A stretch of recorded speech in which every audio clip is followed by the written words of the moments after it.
Good morning all. This first special session is called for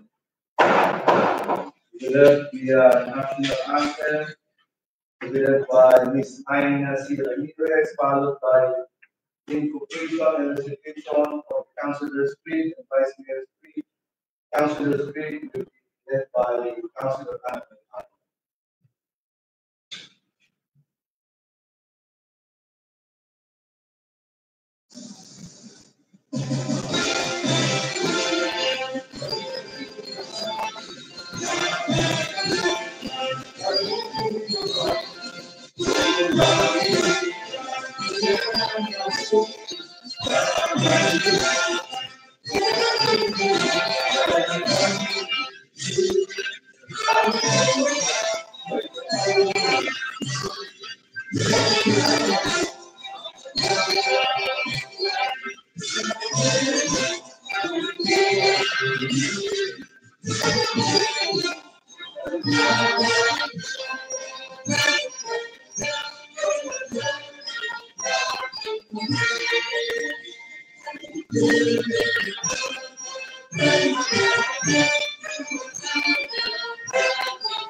I am a Philippine counselor. I am a Philippine counselor. Mandated by law. Mandated by law. To enact measures and ordinances.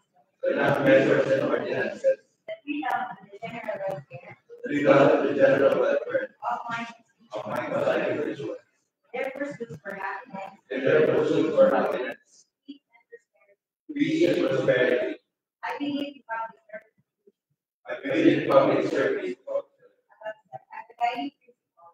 As a guiding principle of my official act. And as I share the pathways for local legislation. And as I share the pathways of local legislation. May the Almighty guide my mind and heart. May the Almighty guide my mind and heart. I shall be true to my constituents. That I shall be true to my constituents. Vice Mayor Street. I am a Vice Mayor and my government people vote myself officers. By divine providence and by the will of the people, I am mandated to preside over local legislation. And in integrity and statesmanship, I shall lead the local legislation to enact measures and ordinances for the common good and fulfill the people's aspirations for happiness, peace, and prosperity. May the Almighty God help me consecrate myself for the people I am supposed. Morning, folks. For the overall, we want all for the purpose of us having this special session is because of the call of our presiding of our Mayor Frankie Corona, for us to be a special session to authorize the new signatories on the LGU accounts on with the land bank of the Philippines. The purpose is not to disrupt yung pagsusweldo, yung mga transaksyon, yung mga payments, at para tuloy-tuloy lang yung ating mga pasahod at bayad sa mga kasama. So, the Secretary is by the role. Honorable Edward A. Dinao, Honorable Annabel Piabres, Honorable Domingo Estrego, Honorable Petrolino G. Mercado, Honorable Ricardo P. Aquino, Honorable Romano C. Suli, Honorable Roderick L. Santadon, Honorable Julio A. Aro, ABC President Alan A. Angeles, and Honorable Walter M. A. There are 9 members in this council present today, and 1 absent. With everyone, almost everyone in attendance, follow this right. Next in.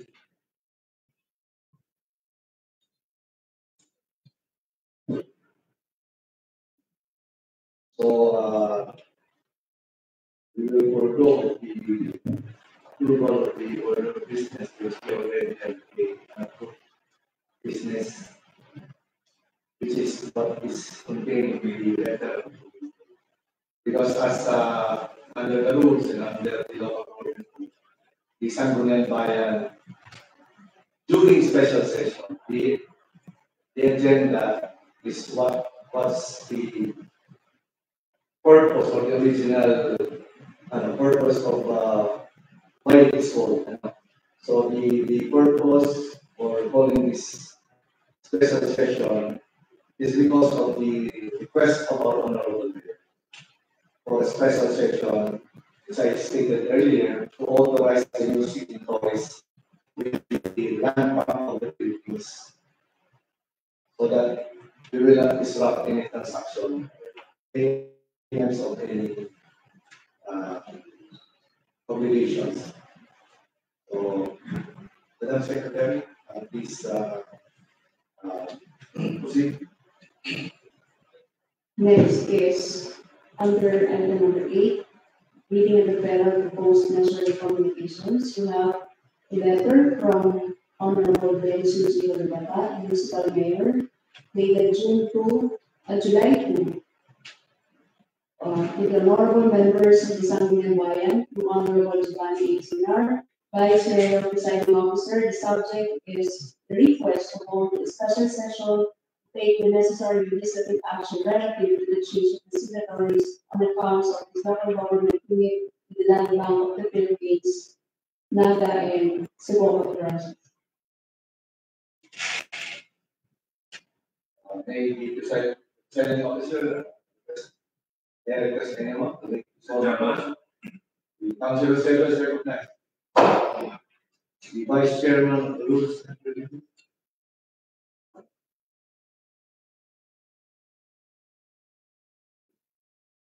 Mr. Chairman, my fellow councilors, since the urgency of the call for a special session by our local secretary is very valid under the local government code, and that no other business shall be entertained during the special session. So, in view of the purpose of this special session,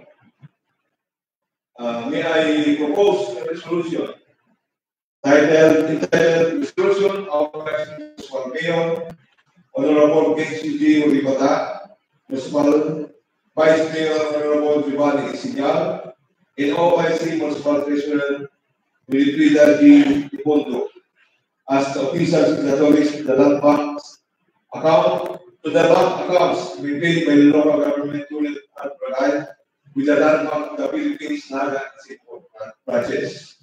But before we approve this proposed resolution, may I cite some reason why there is an urgency for the passing or approval of such solution. Please be with me. The reason, please hear the whereas of this proposed resolution. Whereas Section 444, Paragraph B, 1, 6 of Republic Act 7160, otherwise known as the Local Government Code of 1991, provides for efficient, effective, and economical governance, the purpose of which is the general welfare of the municipality and its inhabitants. Pursuant to Section 16 of this code, the municipal municipal mayors and upon authorization with the Bayan represent the municipality in all its business transactions and sign on its behalf all bonds, contracts, and obligations.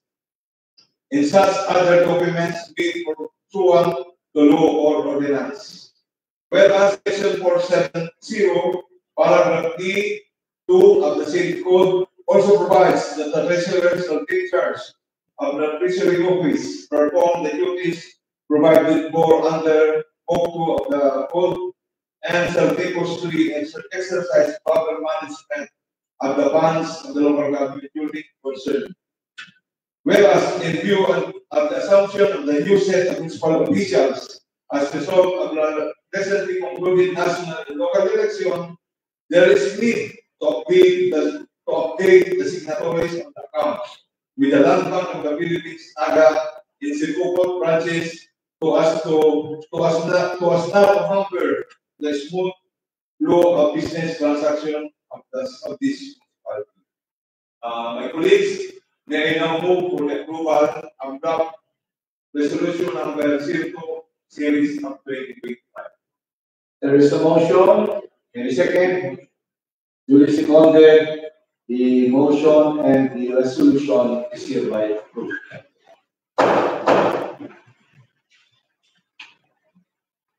Madam Secretary. Next is,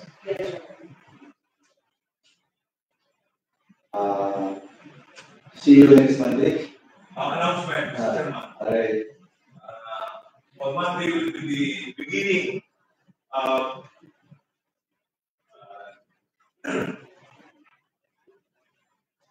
next Monday will be the beginning of proposing new measures and proposals.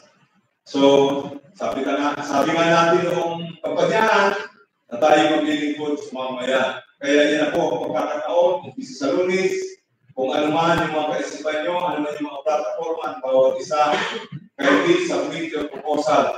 At ito ay kakalendar natin for first reading.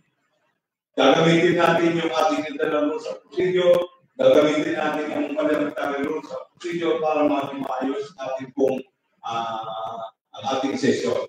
So, iniimbitahan ko kayo na sana lahat tayo mag-participate na maging isang epektibong legislative body na notified. That's all, Mr. Chairman.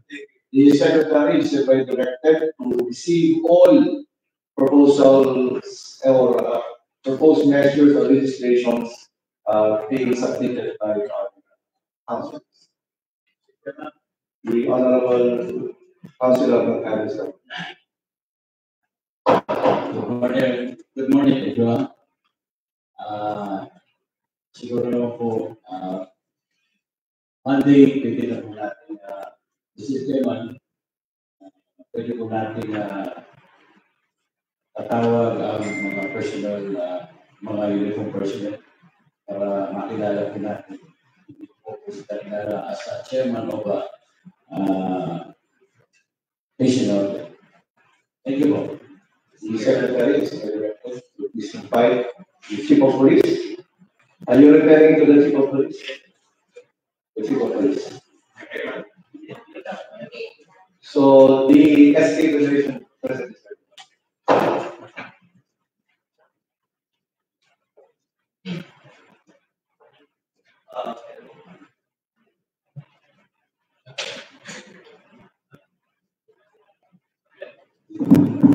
Ayan po. Good morning po everyone. Mr. Chairman, since this is ito pong motion ko is for the committee reports for under my Committee on Youth and Development. Committee reports for committee meeting on Committee on Youth and Development for the Ragay Youth Code on Monday after session. Since wala po meeting Committee on Youth and Ragay Youth Code po. Nag-introduce po kami under magpa-file po ito.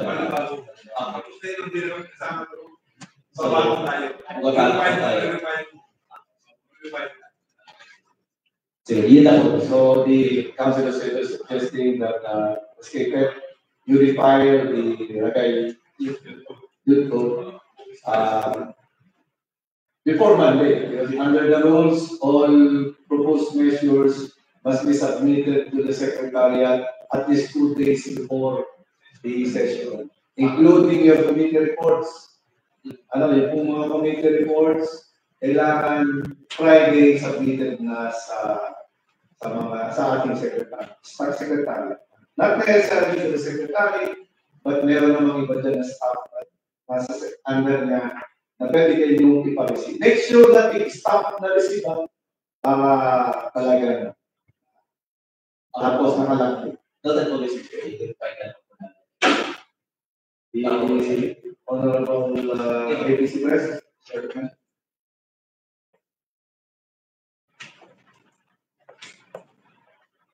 Mr. Chair, and hello colleagues. As legal president, I would like to take a meeting on Wednesday, and I would like to invite our mayor, DGS, to barangay captains, with the executive barangay captains. Thank you. Wednesday one, together with DA.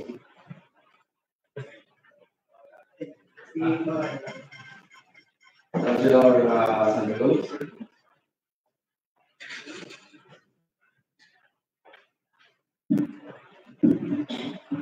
Good morning po, Mr. Chairman and everyone. Ang sa akin na po, siyempre kasi wala pa po tayong recorded final na committee na hawak natin na report dito. Siguro dapat ma-i-file natin pag-usapan dito. Kasi po yung hindi naman po agad-agad tayo hindi magpatawag ng mga sakot natin sa committee, but dahil wala pa committee na report na magpatawag po yung committee hawak natin. Thank you, Mr. Chairman. Well, the presiding chair is under the impression that your committees are already informed because already been approved. So it is a matter of submitting it. The membership in the vice chair, it's a matter of isubmit nila lang yung members.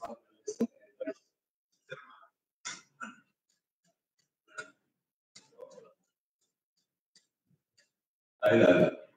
Ang formal representation lang siya. Umpisa sa lobby, yung ay papasok ng mga proposal. Doon na tayo mag-uumpisa ng committee. Kaya, hindi pa tayo pili mag-declare ng committee meetings kasi wala pang pinapasok ng proposal. Kaya nga yung Councilor A na hindi pa magkaroon ng committee kasi wala pa naman napasok na proposal. Kung sakali, sa lunes ko lang tayo lang mag-uumpisa. Yung sa akin, meron din ako proposal na pasok. Then, re-refer natin sa sarili kung saan committee. Then, for us to hold meetings doon sa aming mga committees. That will be the start of all committee meetings. Yun lang po, Mr. Chairman. In other words, wala pang pending na mga measures. Wala pang referred sa mga committees. Wala pang. Last thing.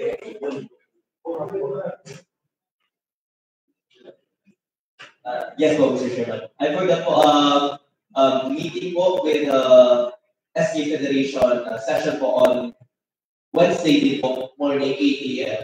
9 a.m. po, sorry, 9 a.m. together with Mayor Benji de la Corribata and DALG as well as the Honorable Vice Mayor. And so including all municipal councilors. So, 8 a.m. on Wednesday next week, July 9 po. Since we have all since marami na rin po kami events po nangyayari, especially Kaligo ng Kabataan na siguro,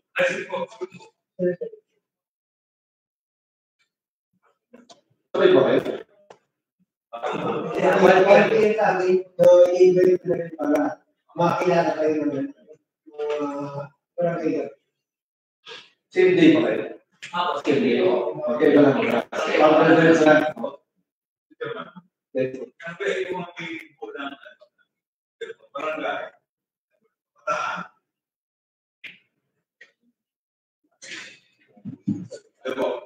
Ano kaya yung mga meetings, nalilihan ng barangay, hindi ka makakataas, gawin na po sa bago, sa yung UBC hall.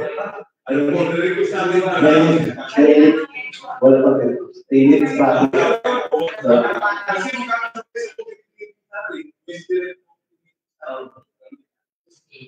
Dapat ang Doon na lang sa street.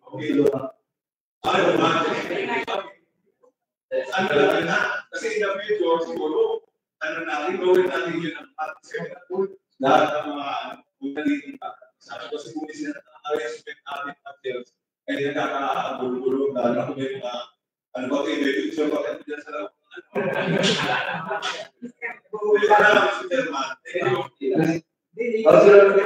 Can you make it a formal motion? Yung sinabi. Okay, I move that this session hall be used particularly only for sessions, for this legislative body for regular sessions and committee meetings only. And a second, unanimously seconded the motion. May deciding on the motion to wala naman. Yes, the councilor will recognize her. There's a motion to adjourn and second, duly seconded, this special session is required.